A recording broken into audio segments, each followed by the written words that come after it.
Students, now we start a new lesson and chapter number is 7, diversity in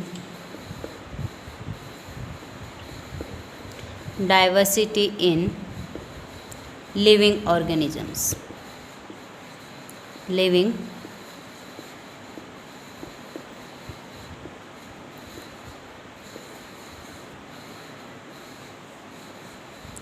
diversity in living organisms.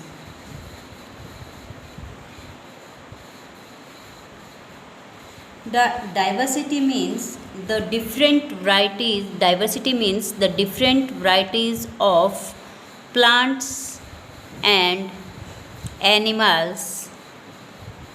Different variety of plants and animals on the earth. And you can say that the different varieties of the organisms is called the diversity. And diversity is present in the different ways like color, like height, body structure, as the nutrition, way of nutrition, modes of nutrition.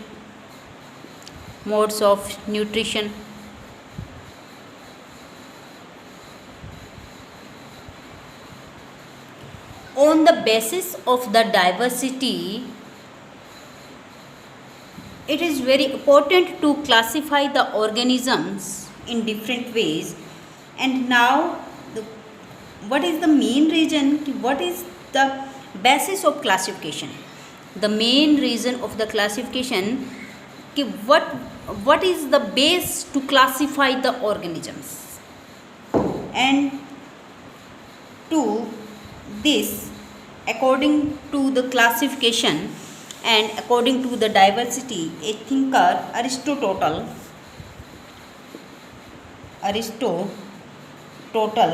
classified animals according to they lived on land, air and water. Yani this classification is based on their habitat.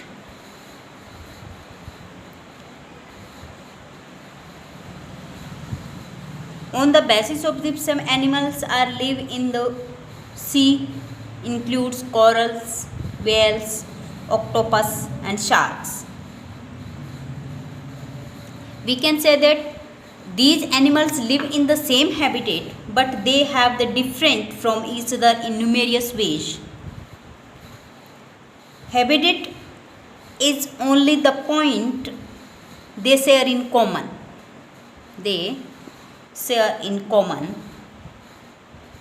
But this is the not appropriate way of making groups of organisms to study and think about it.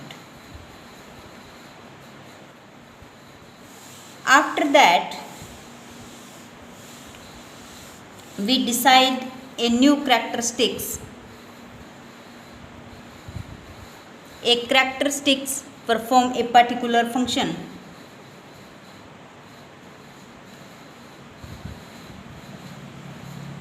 And a particular character is perform a particular function, and some thinkers thought that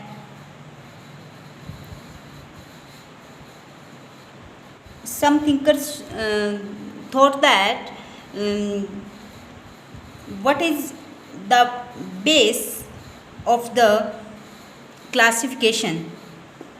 What is the base that we have decided? What is the classification is based on that. But a hierarchical classification is given. Hierarchical classification is given to the other scientists or biologists, and today's classification is based on the hierarchical classification. And some characteristics or examples used for the hierarchical classification. First one is membrane bound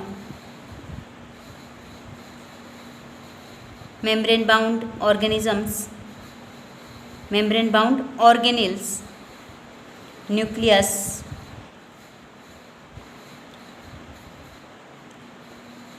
these are the eukaryotic animal. And prokaryotic, these animals don't have the specific cell organelles.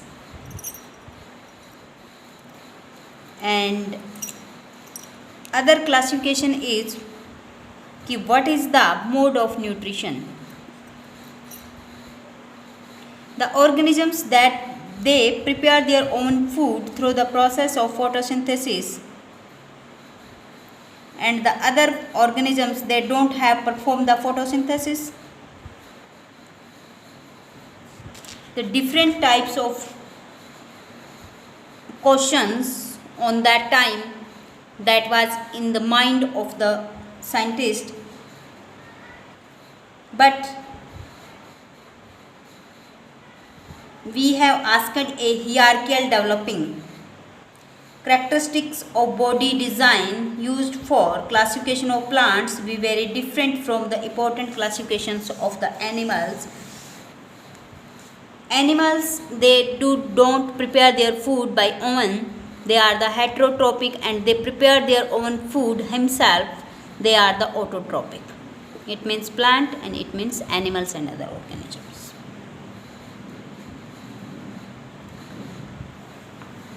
And now one concept is here, what is biodiversity? Biodiversity means diversity of life forms. It is commonly used to the variety of life forms found in a particular region.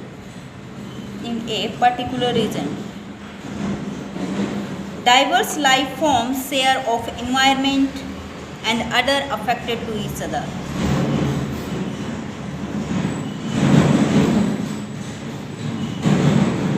Diversity in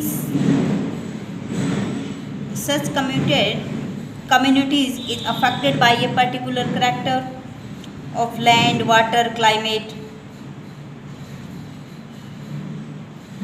and on the diversity basis, animals is classified like warm-blooded and cold-blooded animals. The region which have the maximum diversity is called, this region is called megadiversity. Megadiversity.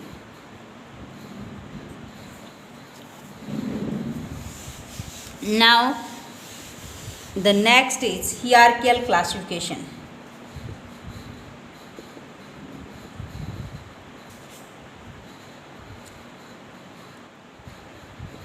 Hierarchy of classification. Biologist Ernest Haeckel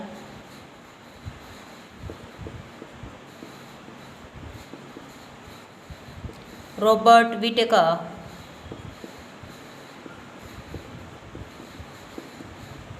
and Carl Woese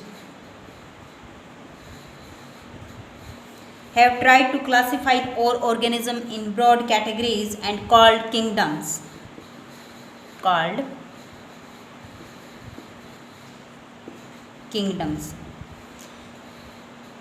The classification of kingdoms, 5 kingdoms, is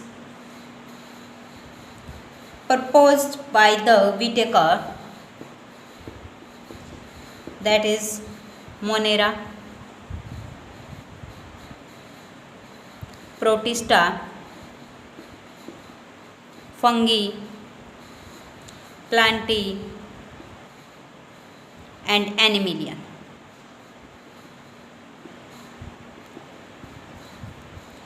These are groups formed on the basis of their cell structure, mode, source of nutrition, and body organization. And the modification was introduced by dividing the Monera into 2 groups.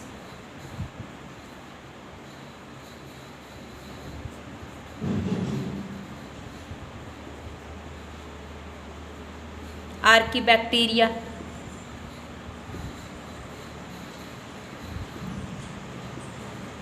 and Eubacteria. And further classification is done by naming the subgroups at various level, that is given by like this: kingdom,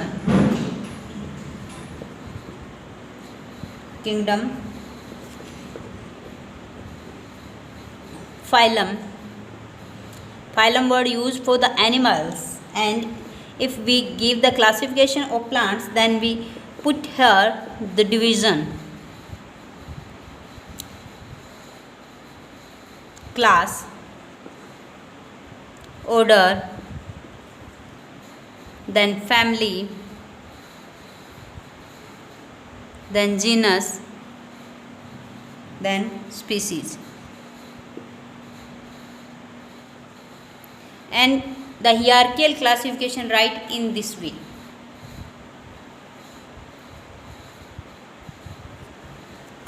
The basic unit of classification is the species.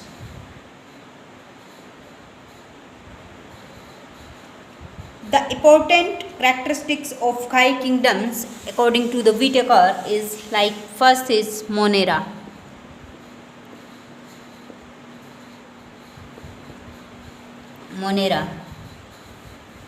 These organisms do not have defined nucleus or organelles.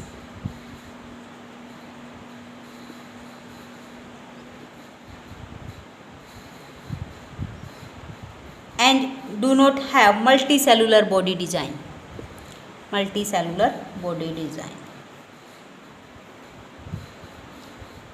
Some of them have the cell walls while some do not.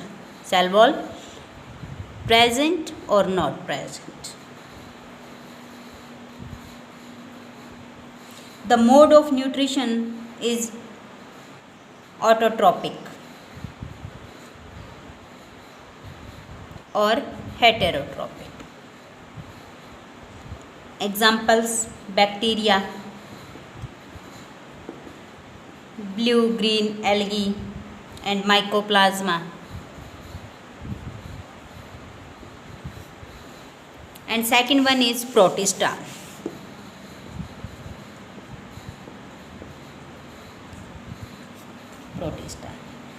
These groups include the mainly unicellular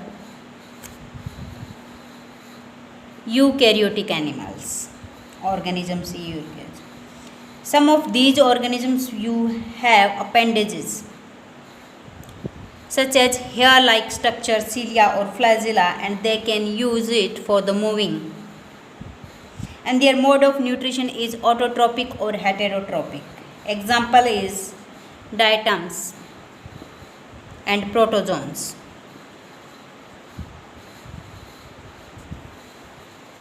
And next, third is fungi.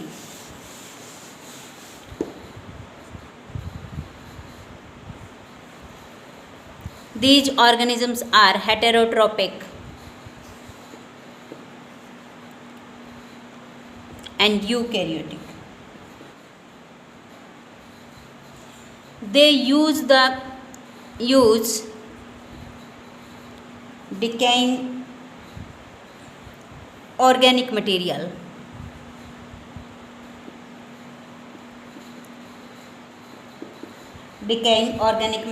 as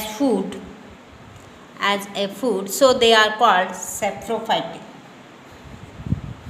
saprophytes.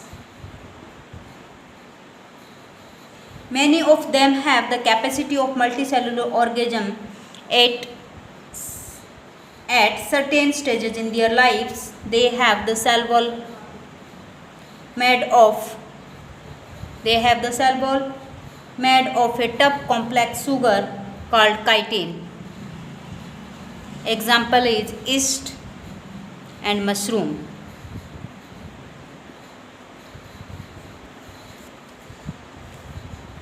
Some fungal species live in a permanently and depend upon the relations of blue-green algae in cyanobacteria, and this relationship is called as symbiotic.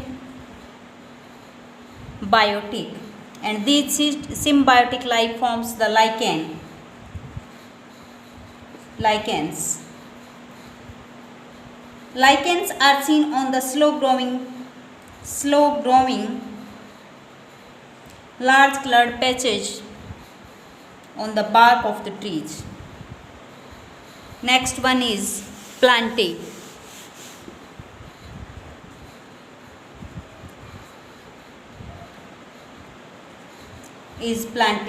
These are the multicellular and eukaryotic, and these are the autotrophs. Use chlorophyll pigment for the photosynthesis. All plants are included in this group. And next is Animalia.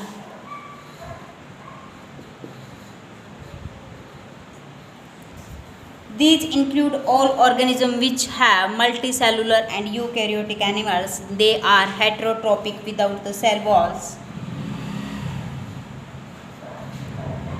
This classification is given by the Five Kingdom classification and given by the Whitaker. And next